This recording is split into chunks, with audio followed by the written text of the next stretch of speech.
បាទសួស្តីបងប្អូនទាំងអស់គ្នាណាតើចង់បរៀនបងប្អូនពាក់ព័ន្ធជាមួយនឹងការយកកូដ Twitter សម្រាប់ account ដែលមានកូដប្រព័ន្ធអញ្ចឹងណាបងប្អូននេះ account មិញណាបងប្អូន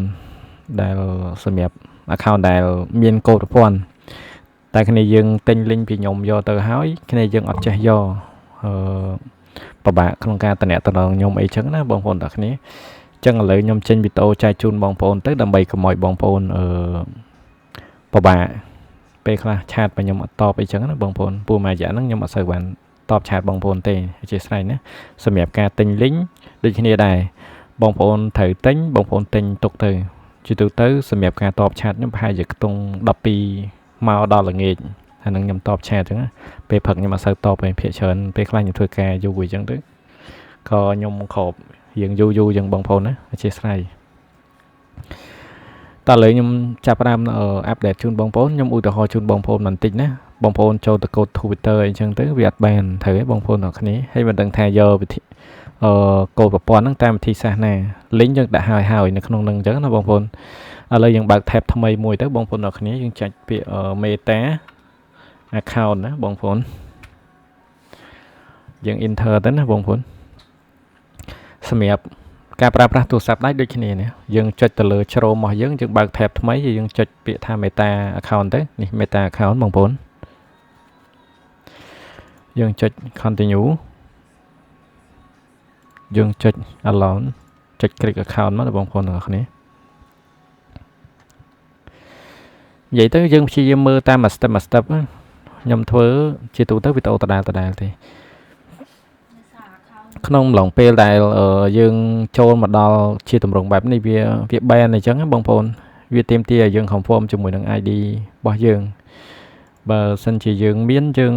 ដាក់ជារូបថតរបស់យើងមកស្លឹកមកណាបងប្អូនទាំងគ្នា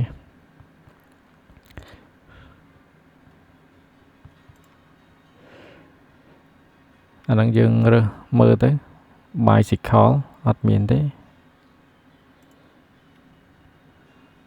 អូខេ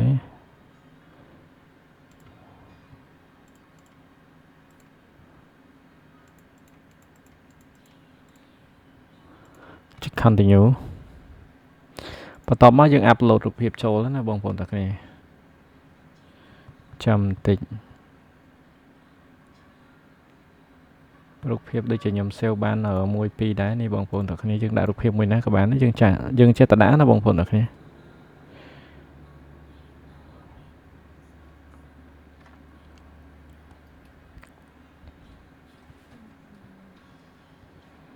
តើយើងរងចាំវាមកសបកទៅណាបងប្អូនទាំងគ្នា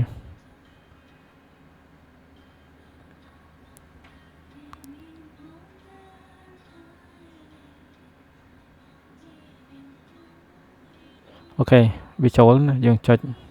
មើលទៅបន្ទាប់មកយើងចុចយកពាក្យថា Twitter ទៅអូខេវាចាប់ផ្ដើមឲ្យយើងបញ្ចូលជាមួយនឹងកូដ Twitter ចាស់អញ្ចឹងណាបងប្អូនទាំងគ្នាអញ្ចឹងយើងចូលបញ្ចូលកូដTwitter នឹងចូលទៅហ្មងទៅចុចពាក្យ continue បន្ទាប់មកវាអាចចាប់ផ្ដើមឲ្យយើងធ្វើការបដូរ QR ថ្មីធ្វើការ